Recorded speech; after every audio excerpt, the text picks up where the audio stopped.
У нас в команде дежавю.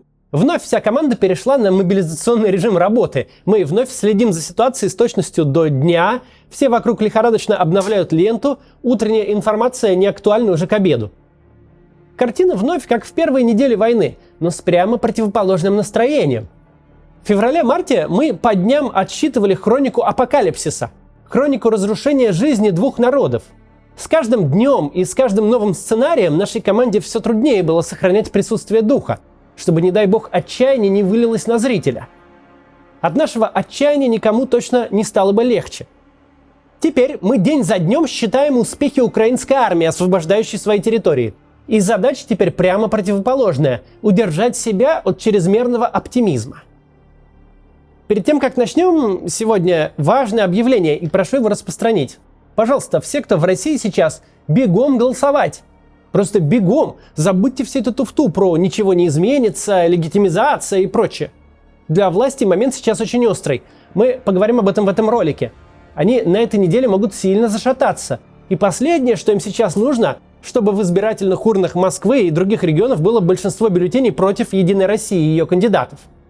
Им ко всем прочим бедам, которые есть сейчас, совершенно не нужен внутренний скандал с фальсификацией выборов. И если вы не придете голосовать, этого скандала не будет. Они просто откроют урны, и там будет лежать большинство у «Единой России», потому что ваших бюллетеней там нет.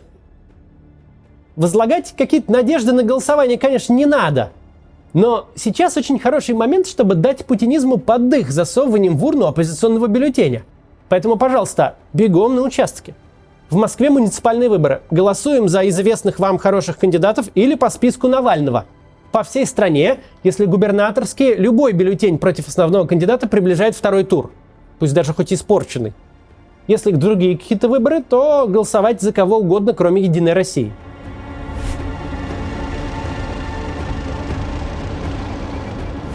Сегодняшний пресс-релиз Министерства обороны – это документ эпохи. Место ему в учебниках истории. В музее путинизма его надо будет разместить. Там среди всех преступлений, как вот разваливалось и заканчивалось, вот этот вот документ отлично там будет смотреться.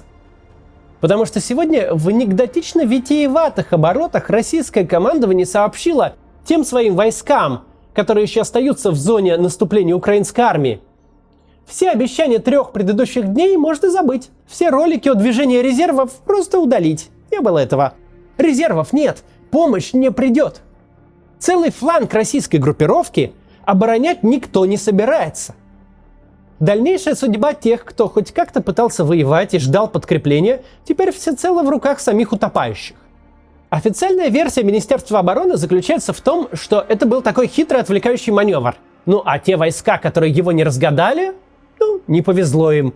Они сопутствующий ущерб. Надо сказать, что это уже не первый жест доброй воли с начала войны. Достаточно вспомнить, как российская армия отступала с киевского направления. Но тут совсем другое дело. Речь идет о совсем иных масштабах. Речь идет о территориях, захваченных уже полгода. Как? О территориях, куда уже назначили российских чиновников. Целого мэра Краснодара сняли из Краснодара и поставили во главе всей этой байды. То есть объявили эту землю, в общем, своей. А сейчас мы своими глазами наблюдаем, как не выходит выдать происходящее за что-то нормальное и плановое. С какой скоростью меняются настроения среди самых верных апологетов как войны, так и лично Путина. Если пару дней назад в телеграм-каналах царил тихий ропот, потом паника, то сегодня там ненависть.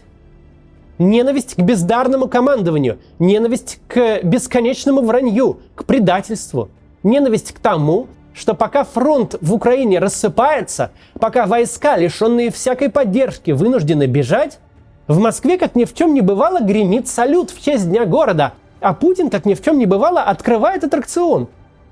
Страна словно вовсе забыла, что у нее есть армия, которая воюет и гибнет. Как-то разом исчезли лоялисты.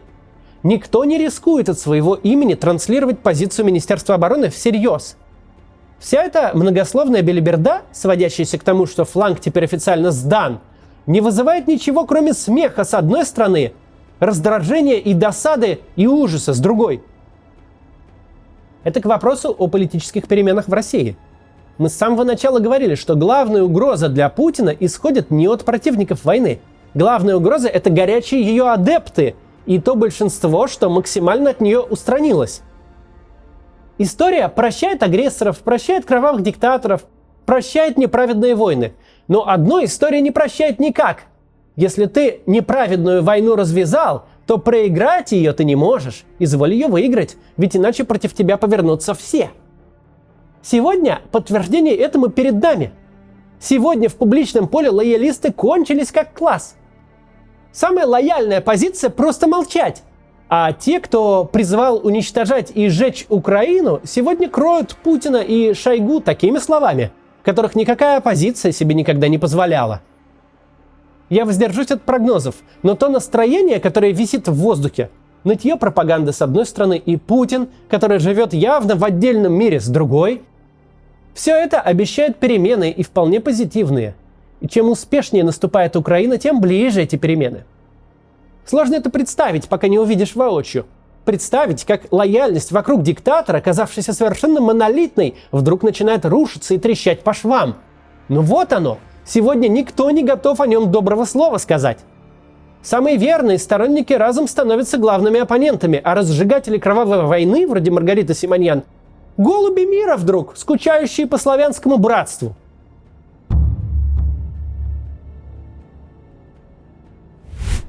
Давайте сегодня закроем для себя вот такой вот этический вопрос. Нормально ли радоваться успехам вооруженных сил Украины? Нормально ли желать поражения российской армии, если вы гражданин России? Или нужно выбирать какую-то промежуточную позицию? Дескать, я против войны, надо прекратить огонь, но своим желать поражения не могу. Отвечу на это вопросом. Армия, которая бомбит Киев, это моя армия, наша с вами армия. Которая проводит кровавые рейды по украинской земле, это наша армия. Которая развязала без всякой причины агрессивную войну, стирает с лица земли Харьков и уничтожает Мариуполь. Уничтожила уже. Это наша армия? Нет. В этом смысле за время, прошедшее с 1941 года, ничего не изменилось. Ни места боевых действий, ни правильная сторона. Те, кто принес войну на украинскую землю, это наши враги. Мы с этими врагами делим паспорт. Но что это меняет? В российских тюрьмах сидит 500 000 человек. Если вычесть сидящих по наркотическим статьям, по сфабрикованным обвинениям и политзаключенных, то останется немало людей, попавших туда за дело. За убийство, за изнасилование, за разбои. У большинства из них российские паспорта. И что это меняет? Мы что, должны быть солидарны с тем, кто пенсионерке голову разбил ради 500 рублей в кошельке? Выбирать сторону по флагу, по паспорту, оправдывать преступления по гражданской общности аморально. Та армия, которая защитила Киев, та армия, которая возвращает мир на свои земли, сегодня проводит масштабное и успешное контрнаступление. Армия, состоящая из предельно близких к нам в этническом и культурном отношении людей. Она бьет и прогоняет со своей земли преступников, вычищает с нее прорву кошмара и боли. Радоваться этому не просто нормально, это совершенно закономерно. Российская оккупационная армия, находящаяся на территории Украины, в этой войне нам никакие не наши и не свои. Давно пора этот факт принять. Да, когда-то то, что от нее останется, вернется в Россию, и нам придется что-то с этим делать всем. Как-то разбираться, преступников судить, а тех, кто преступлений не совершал, или если доказать их не выйдет, придется как-то интегрировать обратно в российское общество. Но это все потом, когда они выйдут из Украины, перестанут разрушать там города и убивать людей, когда они перестанут быть оккупационной армией. А сейчас они именно что оккупационная армия, и никакие они нам с вами не свои. А теперь перейдем к сводке.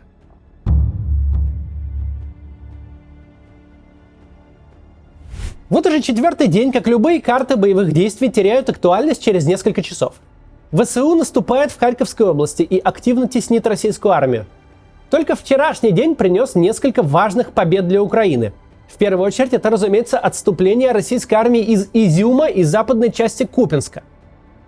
Пропаганда пытается представить сдачу Изюма то как тактический ход с целью сконцентрировать больше сил на Донецком направлении, то как благородный отход для уменьшения жертв среди гражданского населения, но выглядит это нелепо и беспомощно. В условиях, когда ключевые пути снабжения российских войск находятся под прямым огневым контролем Украины и могут быть в любой момент перерезаны, очевидно, что настоящая цель отхода – избежать окружения на 10 тысяч человек и последующего разгрома. Это признают и бесчисленные Z-военкоры и, разумеется, Стрелков-Гиркин. Этот вообще впервые за долгое время похвалил российскую армию, назвав отступление из-под Изюма стратегически верным ходом. Но лишь потому, что альтернатива, то есть оставление российских солдат в окружении и их разгром, гораздо хуже. При этом он также отметил, что поспешное отступление под прямым огневым воздействием все равно катастрофа, ибо не может проходить без больших потерь. Ведь склады с боеприпасами, технику, а иногда и людей приходится оставлять, чтобы избежать потерь еще больших. Информацию о спешном и болезненном отступлении подтверждают сообщения, что в Изюме еще продолжаются бои с отдельными разрозненными группами военных, оставленных основной армией. Звучит вполне правдоподобно, потому что за сутки полностью вывести 10 тысяч бойцов по обстреливаемым дорогам никак невозможно. А значит, после взятия Изюма Украина ощутимо пополнит фонд военнопленных, которых можно будет использовать для дальнейшего обмена. Значительные потери в технике также подтверждаются видео и фотоматериалами уничтоженных или оставленных в спешке танков и бронемашин. Тем временем в Купянске после подрыва основного моста российская армия сдала большую часть города ВСУ и отошла за реку Оскол на восточный берег. Он еще пока контролируется российской армией, но и в нем активно действуют украинские диверсионно-разведывательные группы. Немного южнее, уже в Донецкой области, идут бои за Лиман и Ямполь, к которому ВСУ подошли вчера утром, форсировав Северский Донец. А на севере Харьковской области, переправившись через Печенежское водохранилище у села Хатомля, украинская армия высадила десант и теперь находится в 35 километрах от Волчанска. Этот город в 5 километрах от российской границы. Он был оккупирован в первые часы войны. Это то, что было известно на 12 часов ночи вчера.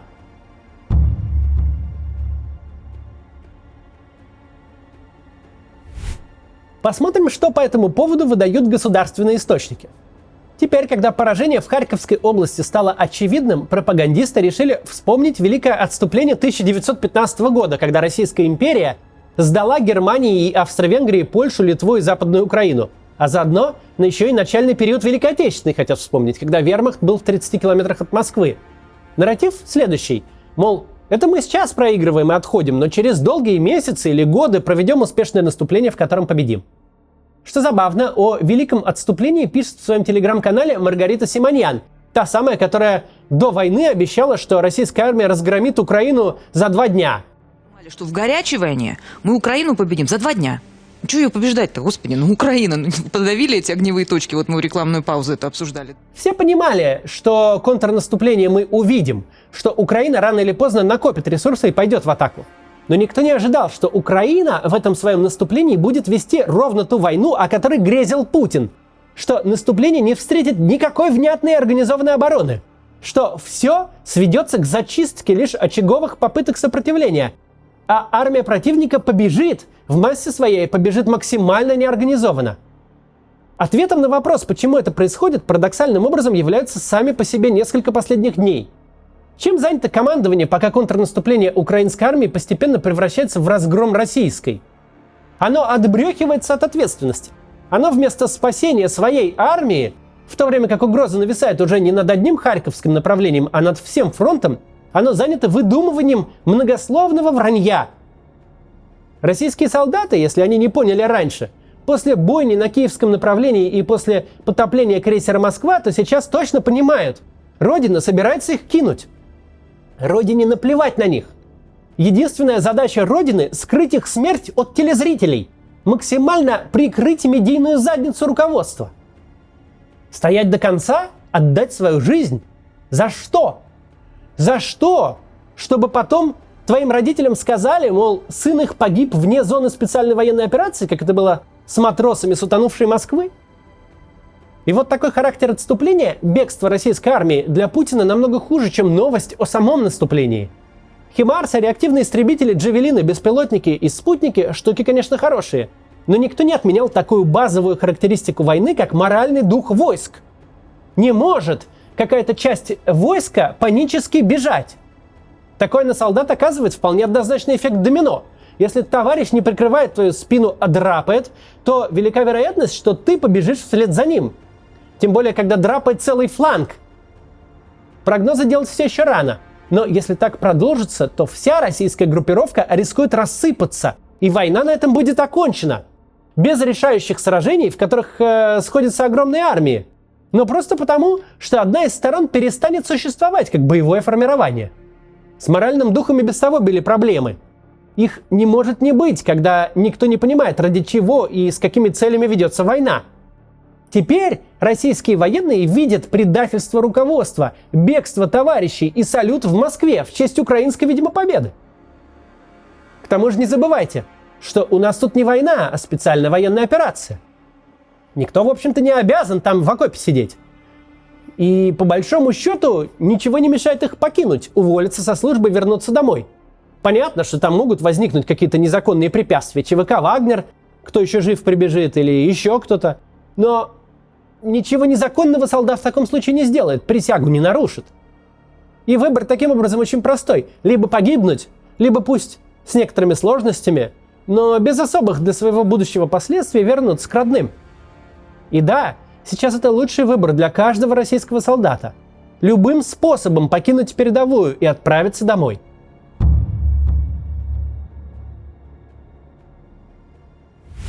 Единственный, кто свой окоп бросить не может, это Путин. Мы своими глазами увидели, что такое трансформация общественного мнения за 3 дня. Проклятия теперь адресованы не каким-то безымянным чиновникам или генералам.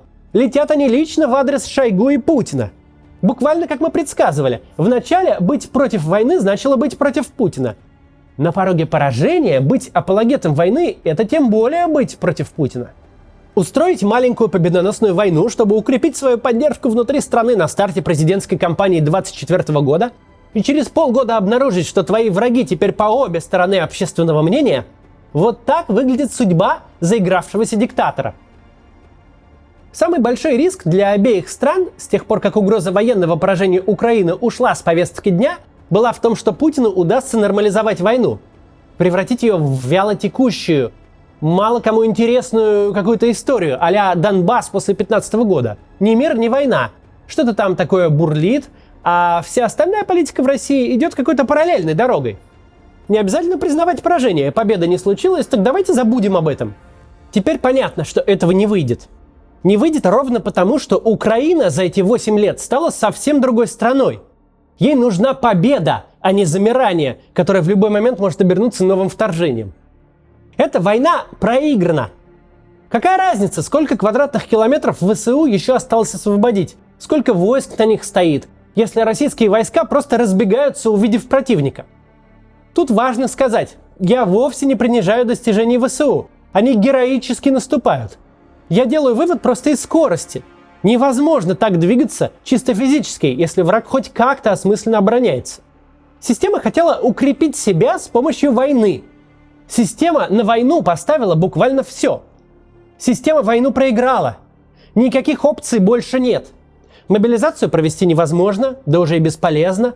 Поток отказников из действующей армии на фоне таких новостей только вырастет. Вопрос поражения – только вопрос времени. Вопрос времени, когда в страну вернутся вооруженные люди, которых вы кинули на фронте. И вернутся они с вопросами, причем с серьезными. На них придется отвечать. Вопрос времени, когда система пойдет в разнос в поисках виновных и в перекладывании ответственности друг на друга. Вся система себя уже не спасет. Эпохи Владимира Путина конец. Даже если вынести за скобки все вопросы морали, даже если вернуться в логику 15 века, он в любом случае проиграл. Не время, если вы высокопоставленная часть системы, или даже не очень высокопоставленная, не время думать о ее спасении. Время спасаться самому и отходить малыми отрядами. Если такие люди меня смотрят, а я знаю, что смотрят, не упускайте момент. Тем, у кого хватит ума спрыгнуть сейчас, отлучить от власти единственную проблему, этим людям история все простит. Для тех же, кто с этим делом затянет, есть 2 пути. Либо более расторопные коллеги со сменой власти сделают вас крайними и главными пособниками режима, либо материализуются ваши кошмары о кровавой революции. Ведь те люди, которые сейчас придут с фронта, они не студенты, митингующие за честные выборы.